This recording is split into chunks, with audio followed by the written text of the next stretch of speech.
اصل مسئلہ یہ ہے کہ دین مسلمانوں نے غلط جگہ سے لیا. صحابہ کو تو خود اہل بیت سے دین لینا تھا، نہ کہ ہمیں صحابہ سے دین لینا تھا. بالکل مسلمانوں نے الٹا کر دیا تعلیمات رسول. جب مورل ویلیوز کی بات آئی تو آپ نے وہاں اہل بیت کی تعلیمات پر عمل نہیں کیا. کہ آپ اہل بیت کا ذکر تو کر رہے ہیں لیکن دین آپ پھر بھی اہل بیت سے لینے کو تیار نہیں. بسم اللہ الرحمن الرحیم. ایک پبلک اسپیکر ہیں ساحل ادیم صاحب، انہوں نے نوجوانوں کی دینی مسائل اور ان کی رہنمائی سے متعلق کچھ گفتگو فرمائی ہے. آپ پہلے ہی گفتگو سماعت کیجئے پھر ہم بات کو آگے بڑھاتے ہیں.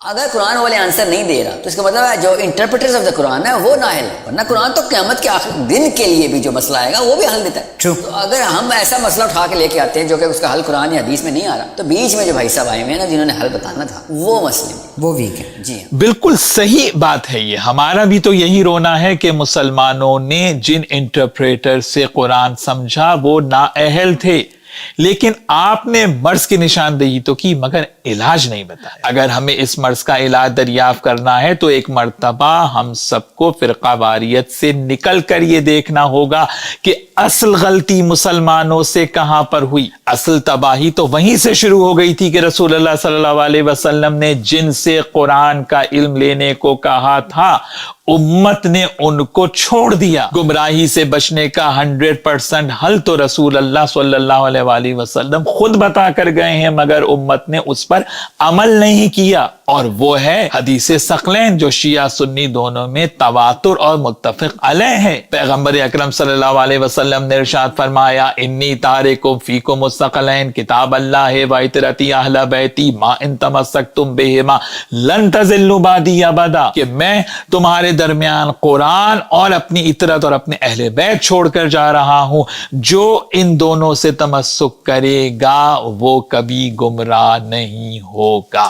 یہاں پر بھی مسلمانوں نے آپ دیکھیے کہ خیانت کی اور تاریخ میں اور حدیث میں ٹیمپرنگ کی کہ نہیں بتایا جاتا واضح طور پر کہ حدیث ثقلین جو ہے وہ ہدایت کی بنیاد ہے اور اس میں رسول قرآن اور اہل بیت کو چھوڑ کر گئے ہیں.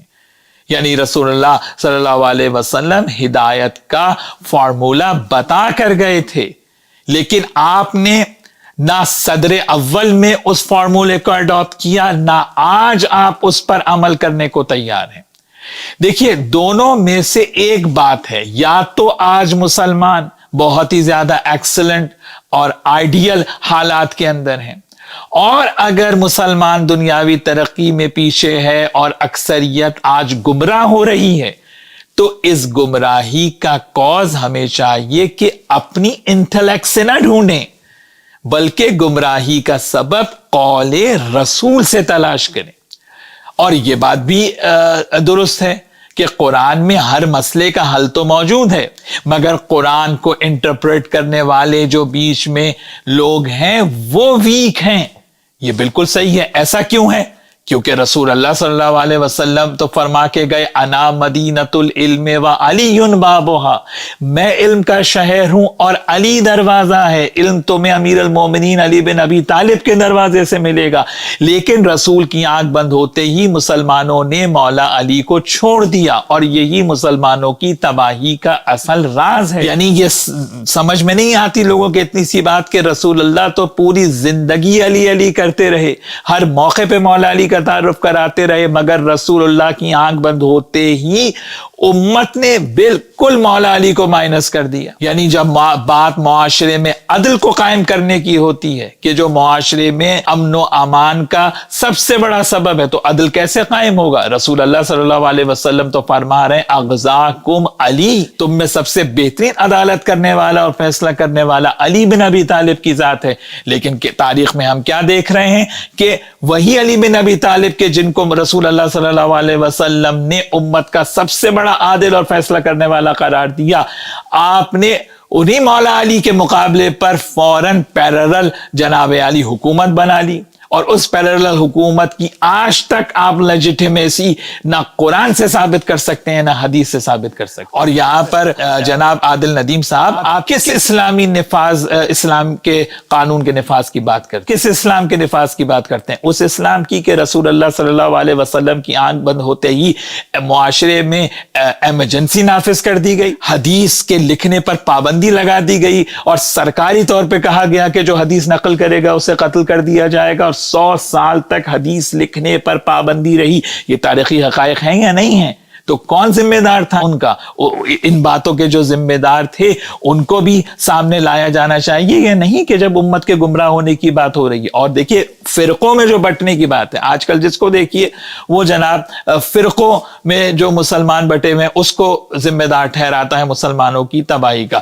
فرقوں کی بات بالکل اپنی جگہ ہے، لیکن وہ تو بہت بات کی بات ہے، بہت بات کی بحث ہے. اصل مسئلہ یہ ہے کہ دین مسلمانوں نے غلط جگہ سے لیا. دیکھیے صحابہ کو تو خود اہل بیت سے دین لینا تھا، نہ کہ ہمیں صحابہ سے دین لینا تھا. بالکل مسلمانوں نے الٹا کر دیا تعلیمات رسول کو. اگر آج لوگ نوجوانوں کی اصلاح کی بات کر رہے ہیں تو بہت پازیٹیو بات ہے، بہت اچھی بات ہے، مگر یہاں پر میرا سوال ہے، تمام علماء اہل سنت سے میرا سوال ہے کہ آپ نے فضائل کی حد تک تو اہل بیت علیہ السلام کو مانا ہے، مگر جب دین لینے کی بات آئی تو دین آپ نے اہل بیت سے نہیں لیا.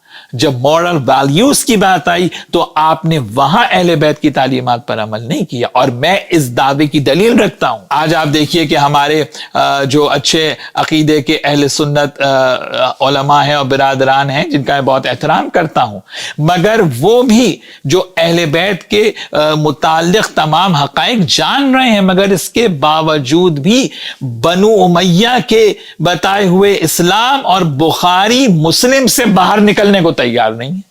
تو اس کا کیا معنی ہے کہ آپ اہل بیت کا ذکر تو کر رہے ہیں لیکن دین آپ پھر بھی اہل بیت سے لینے کو تیار نہیں. یعنی وہ دین جو آپ لے رہے ہیں وہ تو مائنس اہل بیت دین ہے. اور یہ اس پر میری ویڈیو سوشل میڈیا پہ موجود ہے، میں ڈسکرپشن میں لنک بھی اس کا دے دوں گا، جس میں میں نے حوالے دیے ہیں اہل سنت کی کتابوں کے، کہ جس میں فخر سے لکھتے ہیں وہ کہ جناب اگر اہل بیت کسی بات پر اجماع بھی کر لیں تو ہمارے لیے وہ بات قابل اطاعت اور قابل قبول نہیں ہوگی. تو جب تک اس تلخ حقیقت کو، ان تلخ حقائق کو آپ تسلیم نہیں کریں گے اور شروع سے تمام چیزوں کو ایک دفعہ ریوائز نہیں کریں گے، معاملہ حل نہیں ہو سکتا. اور وہ معاملہ اسی صورت میں حل ہو سکتا ہے کہ آپ کو اسلام اموی کو چھوڑ کر اسلام نبوی کو اختیار کرنا ہوگا. یہ ہے صرف امت کی ہدایت کا راستہ، نہ بات شیعہ ہونے کی ہے نہ سنی ہونے کی ہے. اور یاد رکھیں اصل نبوی اسلام صرف اور صرف اہل بیت اطہار کے دروازے سے ملتا ہے، کہیں اور سے نہیں ملتا.